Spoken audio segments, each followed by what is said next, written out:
are you doing today? I hope you're having a wonderful day. If you are ever hoping to become a future business mogul, real estate investment may have crossed your mind. Maybe you felt overwhelmed by where to start, then you're in the right place. Rental property investing is one of the best ways to build long-term wealth, but it's also filled with pitfalls if you don't know what you're doing. Today I'm breaking down everything you know to get started, from picking the right property to making sure it actually makes you money. So stick around, because by the end of this video you'll have a solid game plan for your rental property investing, whether you're a beginner or not. Real estate is one of the most tried and true ways to build wealth. Unlike stocks, real estate gives you multiple ways to make money. You have the rental income, the appreciation and value of the property over years, as well as income tax benefits that you can write off every year. Plus, people will always need a place to live. It's a given. You already know that it's something that's going to be in demand, but maybe not more or less demand throughout the years, and how much you can actually charge for that rent. Now keep in mind, this is not a get-rich-quick scheme. You can do short-term returns or you can do long-term returns, but I mean the long-term game when I'm talking about rental property investment. So it definitely takes strategy, patience, and some knowledge, which is exactly what I'm going to give you today. That's what I really like about rental property investment, is that you get the monthly income that the renters give you as they're using the property for themselves, and you get the appreciation value of the property over the years that you own it. More than likely it's going to appreciate, especially if you keep it long term, or things like COVID happen where it jumps up all of a sudden. So it is a great way to make money now and later. The number one mistake beginners make: picking the wrong property. Not all real estate is created equal, and just because a house looks good doesn't mean it's a good investment. The key things to look for are going to be location. Is the property in a growing area? Is there job opportunities? For people to be able to rent a property, they need to have income to pay for that rent. So you want to make sure that there's a high demand for jobs, or at least some demand for jobs. And if you're looking in your area, check with your local realtor or other people in the community. Where do people want homes to buy or rent? Where are they looking for that they can't find them? Of course, it also needs to be affordable. Can you, as a property owner, pay for the mortgage, the taxes, insurance, the maintenance? Obviously, it'd be better if you can buy it with cash and just have those other three, but you're still going to have ongoing costs even if you don't have a mortgage. You also want to make sure that the home is an area where rental demand is high. You want to research the rental prices for things that are being charged right now. You can usually find that on Facebook, if not asking your local realtor. So you can make sure that you can charge enough to get those covered expenses and actually make a profit. I usually figure 3 to 4 months of the year to make a profit, because those other is going to be covering those mortgage, the taxes, insurance, the maintenance, capital improvement. So just to give you a rough number, you can figure that you're going to get that much income in a year, and then you can divide that by the 12 months of the year to actually figure out what you should be taking home after the rent income is provided. Now, before you buy anything, you need to run the numbers. I mean, this is an investment, so you want to make sure that you're actually going to be getting a good return on that investment. One of the easiest ways to check if a property is a good deal is the 1% rule. It's simple. The monthly rent should be at least 1% of the purchase price. So if you're looking at a $100,000 home, then the rent should be at least $1,000 a month. This isn't a hard and fast rule, but it's a great way to quickly filter out bad deals before diving deeper into the rentals. Now, our market right now is pretty close to about $1 a square foot, but that's the highest it's ever been.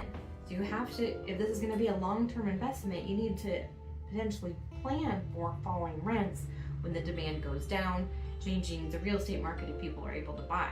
Pretty sure there's a lot of renters out there that would prefer to buy, but they've been pushed out of the market. And make sure it fits into the local economy. If jobs are the majority of the jobs in the area are only minimum wage, they're not going to be able to pay that higher price rent that you would find in a city or suburban area. So make sure that you're checking the market for your rental as well as the purchase price on the home. So how can you go about actually buying that first rental property? Well, there's a few options. You can get a traditional mortgage, like if you're buying a primary residence.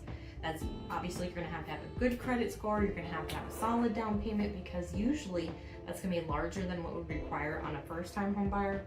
Like, they have loans available where you can get 0 down, 3.5% down, even 5% conventional loans. but usually on a secondary home or an investment property, they're going to require you to put 20 or even 30% down. And you're usually going to have a higher interest rate since it's basically a business loan. There's also where you can kind of house hack. You can buy a duplex, a triplex, up to 4 units with an FHA loan, and you can live in one unit and rent out the others, so they're covering your mortgage costs, but you still have a place to live. And that's a great opportunity if you're able to do that, so you can kind of use it and get the investment income as well. And then when you have the mortgage paid off, then obviously you have the whole property. There's also creative financing where you can get seller or owner financing, partnerships. Using a home equity loan from your primary residence can also get you started with less money up front. Now, ideally, a rental investment is bought paying cash because you wouldn't want to tie up your funds in this mortgage on this secondary home that you don't need, especially if you have a mortgage on your primary residence. So you make sure that you have all your finances in order. You've got that emergency fund to cover any issues with your home, as well as an emergency fund to deal with the rental properties. And you technically should be out of all kinds of debt before you get involved in the rental property investment. Again, that's my opinion, but you just want to make sure that you're in a position to be able to actually handle this investment no matter what gets in your way. Now that you've decided on what property to purchase, you crunched all the numbers and you're ready to go, the next thing you need to consider is who is going to handle all the details. Who's going to approve the tenants? Who's going to handle the repairs? Who's going to take those emergency calls in the middle of the night? Basically, you have 2 options. You can manage it yourself, or you can hire a property manager. Obviously, managing it yourself is going to save you a lot of money, but it's definitely going to take a lot of time and effort. Of course, if you hire a property manager, in our area, it's about 10 to 15% of the monthly rent is usually the commission that's charged, because as a property manager, you do have to be a licensed real estate agent in the state of Arkansas. But then they handle all the details for you. They take in the rent, they sign the leases, they screen the tenants, they handle the repairs, and they just send you the money at the end of the month. Well, the beginning of the month, we send it out at the 10th. We offer the service in our company, so if you are looking for a property manager, we can set you up. Just reach out to me directly if you're thinking of doing this, or you already have a property in the area that you want to turn into a rental. But just keep in mind, if you're more hands-on, you want to maximize the profits, you want to go ahead and self-manage it. But if you want more passive approach and you just want to see that money rolling in, then you're going to want to hire that property manager. Now keep in mind, there is a tax benefit called QBI, where you can get a 20% reduction on your taxable income, but that would only be if you are that personal manager, if you do it yourself, because you have to actually track your hours and treat it like a real job. But just know that is available as another way to make this investment even better. Some of the common mistakes that I see with investors is understanding the expenses. Like I said, you're going to have, if you get a loan, you'll of course have that mortgage. Of course, you're going to figure that you have some repairs, but what about when the house is vacant? Sometimes we've had homes vacant for 6 months or more. So you have to calculate that into place. Right now we have a high demand for rentals, so we have very low vacancy rates. But unexpected costs can add up. You could have a natural disaster. What if there's a fire or a tornado? Recently, my house burnt down and got my tenant without a home place to live in. So you need to always budget more than you need. And this is especially true if when you first buy the home that you're gonna have to make some renovations and upgrades to the property. I can almost guarantee you you're gonna find more things as you take it apart that you need to add on to work being done. So I highly encourage you to estimate higher than that. Another thing that is a common mistake is not screening tenants properly. There are some systems out there that are available beyond our company, and even locally in the state of Arkansas, that are available, so you can do background checks, credit checks, check with the previous landlord. But that can definitely cost you thousands if you're not doing that screening. And I've definitely had tenants that look bad on paper but are really good tenants, and people that look good on paper and are really bad tenants.